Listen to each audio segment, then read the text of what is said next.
ಇಡೀ ದೇಶದಲ್ಲೇ garbage scam 36,000 ಕೋಟಿ ಹಗರಣ ಇಡೀ ದೇಶದಲ್ಲೇ ಮೊದಲ ಬಾರಿಗೆ ನಡೀತಾ ಇರುವಂತ ಗಾರ್ಬೇಜ್. ರಾಹುಲ್ ಗಾಂಧಿ ಅವರು ಹೇಳಿದ್ರು, ಇದರ್ಸೆ ಆಲೂ ಡಾಲೋ ಸೋನಾ ನಿಕಾಲೋ. ರಾಹುಲ್ ಗಾಂಧಿ ಇದರ್ಸೆ ಆಲೂ ಡಾಲೋ ಉದರ್ಸೆ ಸೋನಾ ನಿಕಾಲೋ ಅಂತ. ಕರ್ನಾಟಕದಲ್ಲಿ ಕಾಂಗ್ರೆಸ್ ಗವರ್ಮೆಂಟ್ ಡಿ.ಕೆ. ಶಿವಕುಮಾರ್ ಸಿದ್ದರಾಮಯ್ಯ ಇದರ್ಸೆ ಗಾರ್ಬೇಜ್ ಡಾಲೋ ಸೋನಾ ನಿಕಾಲೋ, ಇದರ್ಸೆ ಗಾರ್ಬೇಜ್ ಡಾಲೋ ಉದರ್ಸೆ ಸೋನಾ ನಿಕಾಲೋ. ಅವರ ಲೀಡರ್ ಏನ್ ಹೇಳಿದ್ರು ಅದನ್ನ ಫಾಲೋ ಮಾಡ್ತಾ ಇದ್ದಾರೆ. ಗಾರ್ಬೇಜ್ ಕರ್ನಾಟಕದ ಇತಿಹಾಸದಲ್ಲಿ, ದೇಶದ ಇತಿಹಾಸದಲ್ಲಿ ಸುಮಾರು 10,000 ಕೋಟಿ ಲಂಚ ಲೂಟಿ ಮಾಡಿರುವಂತ ಹಗರಣ ಇದು. ನನಗನ್ಸ್ತತೆ 430% ಹೆಚ್ಚು ಕಮಿಷನ್ ಜಾಸ್ತಿ ಆಗಿರತಕ್ಕಂಥದ್ದು. ಅಂದ್ರೆ ಕರ್ನಾಟಕದ ಪ್ರತಿಯೊಬ್ಬ, ಬೆಂಗಳೂರಿನ ಪ್ರತಿಯೊಬ್ಬ ನಾಗರಿಕನ ಮೇಲೆ ಮತ್ತೆ ಹೊರೆ ಏರುವಂಥದ್ದು. ಇದೇನಾನ ಬಂದ್ಬಿಟ್ರೆ ಇಡೀ ಬೆಂಗಳೂರು ಜನ ತತ್ತರ ಆಗೋಗ್ತಾರೆ. ಈಗಾಗಲೇ ತೆರಿಗೆಗಳ ಹೊರೆಯಿಂದ ಬೆಂಗಳೂರು ಜನ ತೊಂದರೆ ಅನುಭವಿಸ್ತಾ ಇದ್ದಾರೆ. ಮನೆ ತೆರಿಗೆ ಇರಬಹುದು, ಹಾಲು, ಆಲ್ಕೋಹಾಲ್ ಎಲ್ಲ ತೆರಿಗೆ. ಈಗ ಈ ಕಸದಲ್ಲೇ ಲೂಟಿ ಮಾಡಿರುವಂತ ಕಾಂಗ್ರೆಸ್, ಭ್ರಷ್ಟ ಕಾಂಗ್ರೆಸ್ ತೊಲಗಬೇಕಿದು. ಈ ಸರ್ಕಾರನೇ ವಜಾ ಮಾಡಬೇಕು ಅಂತ ಗವರ್ನರ್ಗೆ ನಾವು ಹೇಳಿದ್ದೀವಿ. ಈ ಸರ್ಕಾರನೇ, ಇದೊಂದು ದೊಡ್ಡ ಸ್ಕ್ಯಾಂಡಲ್ ಇದು. ಈ ಸರ್ಕಾರನ ವಜಾ ಮಾಡಿ ಇದನ್ನ ಸಿಬಿಐ ತನಿಖೆಗೆ ಕೊಡಿ ಅನ್ನೋ ಆಗ್ರಹವನ್ನ ಗವರ್ನರ್ಗೆ ನಾವು ಮಾಡಿದಿರಿ. ಇಂಥ ಒಂದು ಭ್ರಷ್ಟಾಚಾರ ಕರ್ನಾಟಕದ ಇತಿಹಾಸದಲ್ಲಿ ಯಾವತ್ತೂ ನಡೆದಿರಲಿಲ್ಲ.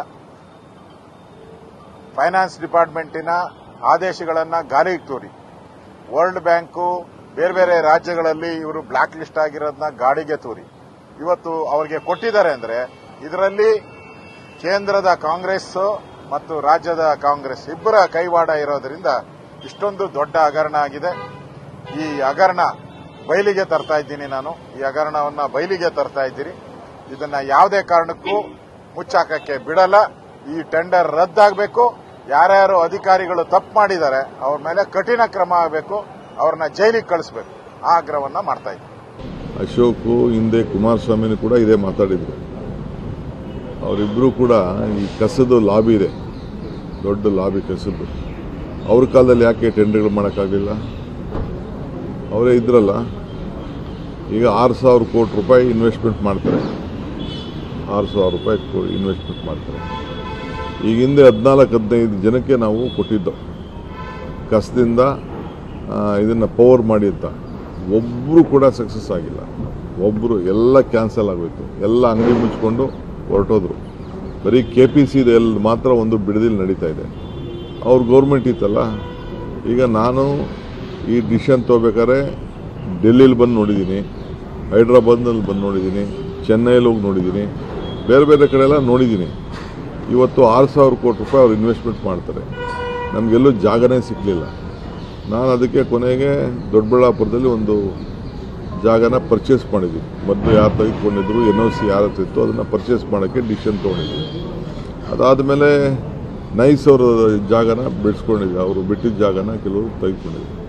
ಸೊ ಬೇಕಾದಷ್ಟು ಕಡೆ ಆಹ್ವಾನನೂ ಮಾಡಿದ್ದೀನಿ, ನೀವು ಯಾರು ಜಮೀನು ಕೊಡೋಗಿರೋ ಮುಂದಕ್ಕೆ ಬನ್ನಿ ಅಂತ. ಸೊ ಯಾರೋ ಪಕ್ಕದಲ್ಲಿ ಕಸ ಹಾಕ್ಸ್ಕೊಳ್ಳೋಕೆ ಇಷ್ಟ ಇಲ್ಲ. ನಮ್ಮ MLAಗಳೇ 800 ಕೋಟಿ ರೂಪಾಯಿಯಷ್ಟು MLAಗಳ ಒತ್ತಡದ ಮೇಲೆ ನಾವು ಅವ್ರಿಗೆ ಈ ರೋಡು ಡೆವಲಪ್ಮೆಂಟ್ಗೆ, ಆ ಡೆವಲಪ್ಮೆಂಟ್ಗಿಂತ ಕ್ಷೇತ್ರಗಳಲ್ಲಿ ಕೊಡ್ತಾ ಇದ್ದೀವಿ. ನಿಂಬಾವಳಿ ಅವರನ್ನೇ 2-3 ಸತಿ ನಿಲ್ಲಿಸೇ ಬಿಟ್ಟಿದ್ರು. ಕಸ ಹಾಕ್ಸ್ಕೊಳ್ಳೋದೇ ನಿಲ್ಲಿಸ್ಬಿಟ್ಟಿದ್ರು. ಎಲ್ಲಿ ಹಾಕ್ಸ್ಕೊಳ್ತಾರೆ? ನಮ್ಮ ಕ್ಷೇತ್ರದಲ್ಲಿ ಯಾಕೆ ಹಾಕ್ತೀರಾ, ಹೊರಗಡೆ ಅವ್ರು ಹಾಕಿ ಅಂತ. ಸೊ ಕಸ ಬರ್ನ್ ಮಾಡಬೇಕು, ಕಸದಿಂದ ಗ್ಯಾಸ್ ಆಗಬೇಕು, ಕಸದಿಂದ ಕರೆಂಟ್ ಆಗಬೇಕು. ಸೊ ಇವರು ಇವತ್ತೇನು ಈ ಅಶೋಕ್ ಮಾತಾಡ್ತಾ ಇದ್ದಾರಲ್ಲ, ಇವರೆಲ್ಲ ಆ ಗ್ಯಾಂಗ್ ಇದೆಯಲ್ಲ, ಆ ಗ್ಯಾಂಗ್ನ ಏಜೆಂಟ್ ಆಗಿ ಇವತ್ತು ಮಾತಾಡ್ತಾ ಇದ್ದಾರೆ. ನಾನೇ ಅವ್ರಿಗೆ ಇದನ್ನೆಲ್ಲ ಕೂತ್ಕೊಂಡು ಅವ್ರ ಹತ್ರನೇ ಚರ್ಚೆ ಮಾಡಿದ್ದೀನಿ. ಈ ಮಾಫಿಯಾನ ಕಂಟ್ರೋಲ್ ಮಾಡಿ. ಇದೊಂದು ಮಾಫಿಯಾ, ಕಸದೊಂದು ಮಾಫಿಯಾ. ಆ ಮಾಫಿಯಾಗೆ ಅಶೋಕ್ ಅವರು ಸ್ಪೋಕ್ಸ್ಮನ್ ಆಗೋದು ನನಗೆ ಬಹಳ ಆಶ್ಚರ್ಯ ಆಯಿತು. ಈಗ ಆಯ್ತು, ಎಲ್ರಿ 36,000 ಕೋಟಿ, ಎಲ್ಲಿ 36,000 ಕೋಟಿ ಆಯ್ತು. ಅವ್ರಿಗೆ ಯಾವ್ದು ಬೇಕಾದ್ರೂ ತನಿಖೆ ಮಾಡಿ, ಏನು ಬೇಕಾದ್ರೂ ಮಾಡಲಿ, ಎಲ್ಲಿ ಬೇಕಾದ್ರೂ ರಿಪೋರ್ಟ್ ಕೊಡಲಿ, ಯಾವ್ದಾದ್ರು ದೊಡ್ಡ ಏಜೆನ್ಸಿ ತಂದು ಮಾಡಲಿ. 36,000 ಬೇಡ, ಬರೀ 10 ಕೋಟಿ ರೂಪಾಯಿಂದ ಏನಾದ್ರು ಮಿಸ್ಯೂಸ್ ಆಗಿತ್ತು ಅಂದ್ರೂ ತನಿಖೆ ಮಾಡಿಸಿ. I am ready. ಗವರ್ನರ್ ಭೇಟಿ ಆಗಿದ್ದಾರೆ. ಅವ್ರಿಗೆ ಏನಪ್ಪ ಅಂದರೆ ನಾನು ಚೀಫ್ ಮಿನಿಸ್ಟರ್ ಆಗಿದ್ದು ಪಾಪ ಅವ್ರ ಕೈಲಿ ತಡ್ಕೊಳಕ್ಕಾಗ್ತಾ ಇಲ್ಲ. ಅವ್ರ ಪಾರ್ಟಿ ನನಗೆ ಏನೇನು ಆಗ್ತಾ ಇದೆ, ಅವ್ರ ಪಾರ್ಟಿಲಿ ಏನಾಗ್ತಾ ಇದೆ, ಬೇರೆ ಪಾರ್ಟಿಗಳಲ್ಲಿ ಏನಾಗ್ತಾ ಇದೆ ಅಂತ ನನಗೆಲ್ಲ ಗೊತ್ತಿದೆ. ಪಾಪ ಅವ್ರಿಗೇನು ಏನೇನು ಒತ್ತಡ ಇದೆಯೋ ಮಾತಾಡಿಸ್ತಾ ಇದ್ದಾರೆ, ಮಾತಾಡಿಸ್ಲಿ, ಏನು ತೊಂದರೆ ಇಲ್ಲ. ಅವರೇ ನನಗೆ ಅವರೆಲ್ಲ MLAs ಹೇಳಿದ್ದಾರೆ, ಟೆಂಡರ್ನ 10-12 ವರ್ಷದಿಂದ ಟೆಂಡರ್ ಕರೆಯಕ್ಕೆ ಬಿಡಲಿಲ್ಲ, ಕಸ ಇದನ್ನು ಮಾಡೋದನ್ನ ಟೆಂಡರ್ ಕರೆಯೋಕ್ಕೆ ಬಿಡಲಿಲ್ಲ. ಬರೀ ಕೋರ್ಟ್ಗೆ ಹೋಗಿ ಕೊನೆ ಕೋರ್ಟ್ ಅಲ್ಟಿಮೇಟ್ಲಿ ನೀವು ಸರ್ಕಾರ ಮಾಡ್ತಾ ಇರೋದು ಡಿಸಿಷನ್ ಕರೆಕ್ಟು ಅಂತ ತೀರ್ಮಾನ ಮಾಡಿ ಈಗೂ ಕೂಡ ತೀರ್ಮಾನ ಆಗಿದ್ರೂ ಕೂಡ ನನ್ನ ಗೌರ್ಮೆಂಟ್ ಇದನ್ನು ಸಿದ್ದರಾಮಯ್ಯ ಗೌರ್ಮೆಂಟಲ್ಲಿ ನಾನು ಮತ್ತೆ ಒಂದು ಕಮಿಟಿ ಫಾರ್ಮೇಷನ್ ಮಾಡಿಸಿ ತಿರ್ಗಾ ಎನ್ಕ್ವೈರಿ ಮಾಡಿ ಅಂತ ಹೇಳಿ.